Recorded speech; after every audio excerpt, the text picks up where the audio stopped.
జై తెలంగాణ, జై జాగృతి, టీజేఎస్ఎఫ్, టీజేఎస్ఎఫ్. Thank you. చాలామంది ఇంకా జాయిన్ అయ్యే వాళ్ళు ఉన్నారు. కాకపోతే మీడియా మిత్రులకు సంబంధించి కొంత మెసేజ్ ఇచ్చిన తర్వాత మళ్ళీ ఇక్కడే ఉండి అందరం జాయిన్ అవుదాము. ఇవాళ షేర్లింగంపల్లి, కూకట్పల్లి నుండి పెద్ద ఎత్తున తరలి వచ్చినటువంటి విద్యార్థులందరూ కూడా హృదయపూర్వకంగా కృతజ్ఞతలు తెలియజేస్తూ ఉన్నాను. ఎందుకంటే తెలంగాణ జాగృతి అనే సంస్థ ముందు నుండి కూడా తెలంగాణ కాన్షియస్నెస్ని కాపాడడం కోసం, తెలంగాణ అస్తిత్వాన్ని కాపాడడం కోసం పనిచేస్తున్నటువంటి ఆర్గనైజేషన్. ఈ ఆర్గనైజేషన్ని స్ట్రెంథెన్ చేయడానికి, స్టూడెంట్ ఇష్యూస్ మీద పర్టికులర్గా ఫైట్ చేయడానికి వచ్చినటువంటి వారందరికీ ధన్యవాదాలు. బీజేవైఎం నుండి సాయి అనే అబ్బాయి తను జాయిన్ అవుతున్నాడు. మరి సందీప్, వర్షిత్, లక్కిరెడ్డి అండ్ చిన్ను వీళ్ళందరి ఆధ్వర్యంలో పెద్ద ఎత్తున షేర్లింగంపల్లి నుండి, కూకట్పల్లి నుండి తరలి వచ్చిన విద్యార్థులందరికీ కూడా మళ్ళీ ధన్యవాదాలు. మీకు తెలుసు, ఇదివరకు తెలంగాణ స్టేట్ కోసం మనం కొట్లాడినప్పుడు, ఫైట్ చేసినప్పుడు students were at the forefront of the moment. ఖచ్చితంగా సామాజిక తెలంగాణను సాధించేటటువంటి క్రమంలో మళ్ళీ ఒకసారి విద్యార్థులు ముందు వరుసలో ఉండాలని నేను మనస్ఫూర్తిగా కోరుతున్నాను. ఆ క్రమంలో ఇవాళ టీజేఎస్ఎఫ్లో జాయిన్ అయినటువంటి మనందరం కూడా పనిచేయాలని చెప్పి నేను మీ అందరినీ కూడా కోరుతా ఉన్నాను. అంటే ముఖ్యంగా మనందరికీ తెలుసు, చాలా డిగ్రీ కాలేజెస్ నుండి మీరు అందరూ వచ్చిండ్రు. ఇవాళ ఫీ రీఎంబర్స్మెంట్ రాక చాలా రోజులు అవుతుంది. దాదాపు 8,000 crores ఈ స్టేట్ గవర్నమెంట్ ఫీజు రీఎంబర్స్మెంట్ ఇవ్వకుండా కూడా విద్యార్థుల్ని సతాయిస్తున్నటువంటి పరిస్థితి. కొన్ని ఫ్యామిలీస్ హంబుల్ బ్యాక్గ్రౌండ్స్ నుంచి వచ్చినటువంటి వారు, మదర్ ఫాదర్ ఇద్దరు కష్టపడి పనిచేస్తే ఇల్లు గడవనటువంటి విద్యార్థులు రాష్ట్రంలో చాలామంది ఉంటారు. అటువంటి వాళ్ళు చాలామంది పిల్లల్ని చదువు మానిపేస్తున్నటువంటి పరిస్థితి ఉంది. ఎస్పెషలీ ఆడపిల్లలకు ఆ ప్రాబ్లం ఇంకా ఎక్కువైతున్నటువంటి సందర్భం. అందుకే టీజేఎస్ఎఫ్లో ఇవాళ జాయిన్ అయినటువంటి మిత్రులందరితో కూడా నేను విజ్ఞప్తి చేసేది ఒకటే, we should fight for the issues of students, for the welfare of the student. ఇవాళ ఏదైతే ప్రభుత్వం ఇస్తా అని చెప్పి ఇవ్వకుండా ఉందో దాని మీద ఖచ్చితంగా మనం కొట్లాడాలి.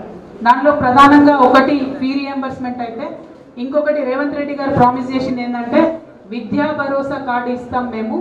దాంట్లో ఏం చేస్తామంటే ఫీజు కడతాం స్టూడెంట్స్కి, దాంతోపాటు ఒక 5 లక్షలు క్రెడిట్ కార్డు లాగా ఇస్తాము ప్రతి స్టూడెంట్కి. మీరు ఎక్కడంటే అక్కడ దాన్ని స్పెండ్ చేసుకోవచ్చు అని చెప్పి వాళ్ళు వాగ్దానం చేయడం జరిగింది. ఇవాళ టీజేఎస్ఎఫ్ నుంచి మనం గుర్తు చేయాలి మళ్ళీ ఒకసారి గవర్నమెంట్కి, మీరు ఈ ప్రామిస్ చేసిండ్రు, చెప్పింది చెప్పినట్టుగా చేయండి అని గుర్తు చేయాల్సినటువంటి సందర్భం. టీజేఎస్ఎఫ్ అంటే ఒక మెరుపులాగా ఉండాలి, టీజేఎస్ఎఫ్ అంటే ఒక ఉరుములాగా ఉండాలి. డెఫినెట్గా టీజేఎస్ఎఫ్ ఏదైనా కార్యక్రమం తీసుకుందంటే గవర్నమెంట్ 2 సార్లు ఆలోచించే విధంగా పని చేయాలని చెప్పి మీ అందరినీ కూడా నేను రిక్వెస్ట్ చేస్తూ ఉన్నాను. మరి మీ అందరికీ తెలుసు గవర్నమెంట్ ఏం మాట్లాడుతుంది. ఇవాళ మొన్ననే రేవంత్ రెడ్డి గారు ఏమంటారు, బీసీల కోసం 1.5 years నుంచి మనం జాగృతి నుండి ఫైట్ చేస్తున్నాం. దాని రిజల్ట్ ఏమైంది, వాళ్ళ అసెంబ్లీలో 2 bills పెట్టుకున్నాం. ఆ బిల్స్ వెళ్ళి ఇప్పుడు సెంట్రల్ గవర్నమెంట్లో స్టక్ అయి ఉన్నాయి. అవి అక్కడ ఉన్నప్పుడే ఇక్కడ లోకల్ బాడీ ఎలక్షన్స్ పెడతా అని చెప్పి రేవంత్ రెడ్డి గారు మాట్లాడుతూ ఉన్నారు. తెలంగాణ జాగృతి నుంచి డిమాండ్ చేస్తూ ఉన్నాం ప్రభుత్వాన్ని మేము, బీసీలు, తెలంగాణ బీసీ బిడ్డలు కొట్లాడి తెచ్చుకున్నటువంటి ఈ బిల్లులు పాస్ అయినాయి కానీ ఇంప్లిమెంట్ అవుతలేవు. అవి ఇంప్లిమెంటేషన్ కాకుండా లోకల్ బాడీ ఎలక్షన్స్ పెడితే మాత్రం మేము చూస్తూ ఊరుకోము. ఖచ్చితంగా బీసీలకు 42% రిజర్వేషన్ ఇచ్చిన తర్వాతనే లోకల్ బాడీ ఎన్నికలు పెట్టాలని కూడా ప్రభుత్వం నుంచి డిమాండ్ చేస్తూ ఉన్నాం. మరి ఒక పక్క ఇది ఇంప్లిమెంట్ చేయలేకపోతున్న సీఎం గారు నిన్న ఒక స్టేట్మెంట్ ఇచ్చారు. చాలా కామెడీ ఉంటుంది మన సీఎం గారి కథ. ఏం చేసింది ఆయన రేవంత్ రెడ్డి గారు? రేవంత్ రెడ్డి గారు అంటే వెళ్ళి కర్ణాటక చీఫ్ మినిస్టర్ సిద్ధరామయ్య గారికి, డీకే శివకుమార్ గారికి కాస్ట్ సెన్సస్ ఎట్లా చేయాలో ఆయన నేర్పిస్తారంట. సరే పోనీ ఆ కాంగ్రెస్ వాళ్ళ కథ ఏందో మరి నిజంగానే నేర్పించిందని మనం అనుకున్నాం. మన సీఎం గారు స్టేట్మెంట్ ఇచ్చిన గంటకే రాహుల్ గాంధీ గారి దగ్గర నుంచి ఒక ఫోటో రిలీజ్ చేసి, అందులో మాత్రం ఆయన లేడు, సీఎం లేరు, ఓన్లీ రాహుల్ గాంధీ, డీకే శివకుమార్, అట్లనే సిద్ధరామయ్య గారు ఉన్నారు. అంటే ఈయన అన్ని అబద్ధాలే చెప్తున్నాడు.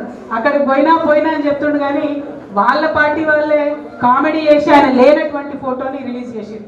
పాపం రాహుల్ గాంధీ గారి దర్శనం లేక సీఎం గారికి చాలా ఇబ్బందిగా ఉన్నట్టున్నది.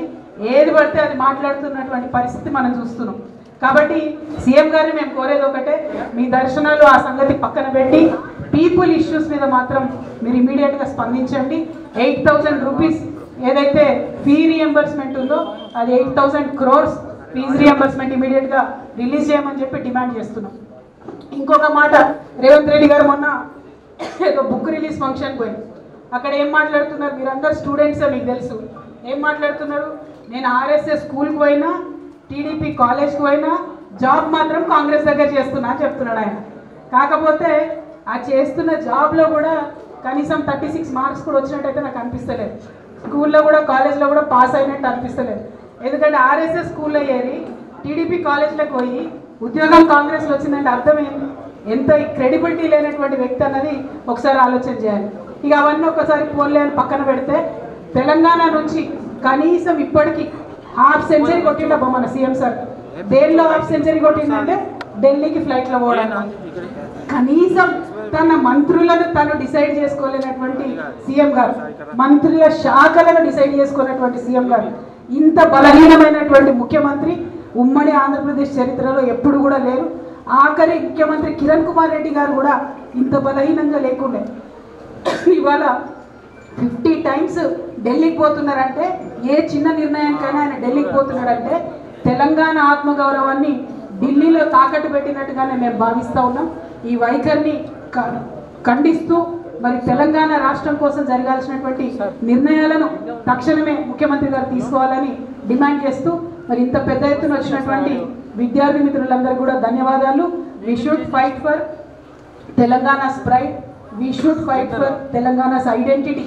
ఈ సీఎం గారు రాగానే తెలంగాణ తల్లి బొమ్మ మార్చేసి, నెక్స్ట్ ఎంబ్లమ్ మార్చేసి, స్టేట్ పేరు మార్చేసి, అంటే మార్పు వస్తుంది అంటే మనందరం ఇంకేదో మార్పు వస్తుంది అనుకున్నాం. ఓన్లీ నేమ్ చేంజింగ్ తప్ప గేమ్ చేంజింగ్ గవర్నమెంట్ లేదు ఇది.